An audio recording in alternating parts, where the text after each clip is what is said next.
Travel accommodations provided by Midwest Airlines, the official airline for Focus on Diversity.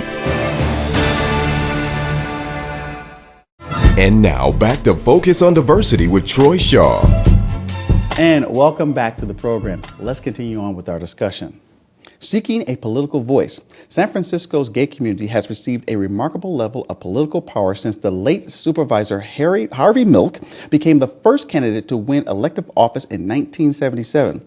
Over the past 30 years, Caucasians, Latins, Asians, gays, and lesbians have celebrated successful campaigns. However, what's missing from the list are gay, Black politicians, men and women. Now, this is interesting. This San Francisco celebrates diversity in all contexts, but apparently they can't elect a gay Black man or a woman. What do you think about that, Robert?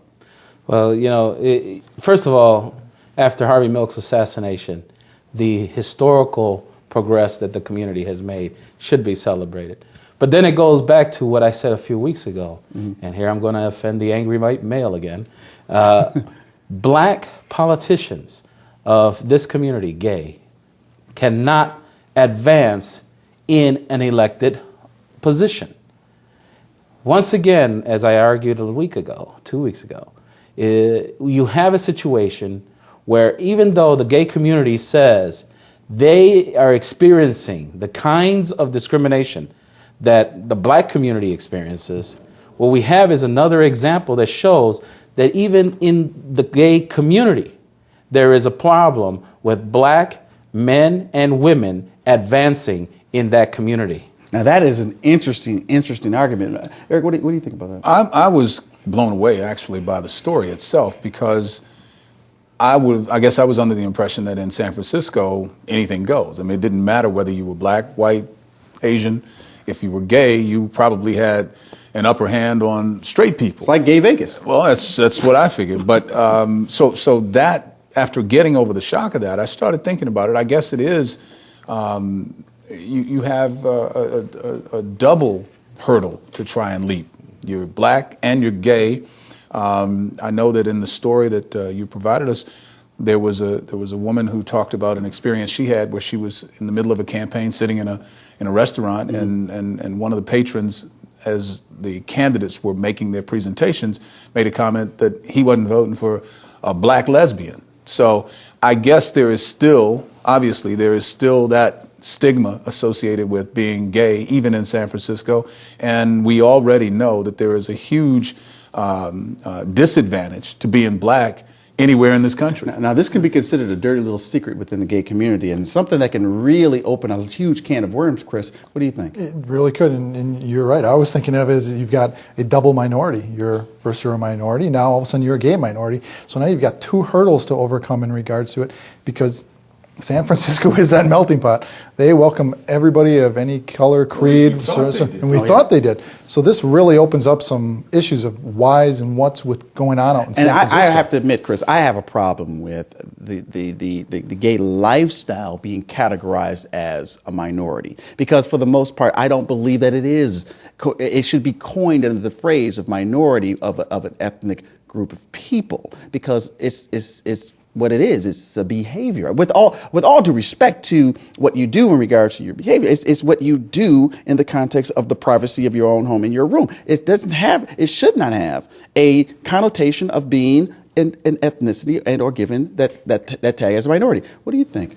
Well, clearly the gay community does experience a lot of discrimination. Indeed they do. And I'm not going to take that away from them. Okay. They do have struggles that need to be dealt with, and that we all should support them in their efforts to obtain equality and justice for their community. Mm-hmm. It's when we see examples like this that hurts their cause, and when they are trying to advance their message, specifically in the Black community, then what happens is the Black community says, wait a minute, you're not doing right by our people within your own community. Now, see, that's a very, very good argument, valid argument, Eric. I mean, that comment I made about a minority. Well, the comment you made, when I heard Chris say minority, I thought he was referring to a numerical minority, not racial minority. I believe that they believe the context of minority being... Well, no, but I'm saying in the context of our discussion here, I was thinking in terms of the sheer numbers in San Francisco or anywhere else in this country, numerically, I would think that those who are gay, both male and female, are in the minority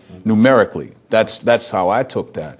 But I think that again, for San Francisco to be as open as it is to homosexuality, it is just astounding that an African American male would not have advanced to a position of elected office to this point. I mean that, and maybe you've had some who hadn't been outed, because the article really talked about those who were out of the closet. I think that some gay males still find it difficult to step forward and say, I'm gay. And because given the population of homosexuals in San Francisco, it's just, it's almost unbelievable to me to believe that there could be as many elected officials throughout the state or throughout the city of San Francisco, and some of them being black, and then none of them are gay. Well, now I'm going to say what I think most of my audience would probably want me to ask anyway. Is this gay racism? Is this gay racism? Well, certainly discrimination. There is some argument of discrimination. There is evidence to support that. And you don't want to say the R word, do you, Robert? Is this gay is it racism? Is it racism? In my opinion, it has to be. If you can't advance a black male or a black woman within your community into a position of authority and power, status and title, then obviously there is a effort to not allow that individual to succeed, move forward. That is racism. We got to give the last word to Eric. I was just going to say, part of this, though, part of what has to be looked at in this, though, is how viable are the candidates who have stepped forward. What has been their platform? What are the issues that they are promoting or trying to advance? And how receptive has the voting public in San Francisco been to the kinds of things that these black males who might be gay are pushing? If they aren't delivering their message in a way that people feel comfortable, that people feel some relationship to, then that might be as much of the issue as there being this, bias against black male homosexuals. And Chris, a few more seconds here, if you want to comment real quickly. I go back to the double minority aspect, I think, and I take it as the numbers. You've got an African American candidate who is black, or be it as a male or female, and then you throw on top of that they're gay, so they become, the numbers start to equate away. That's where I wanted to go in regards to that. And when we come back, Focus on Diversity, we'll keep the heat. Stay with us. We'll be right back.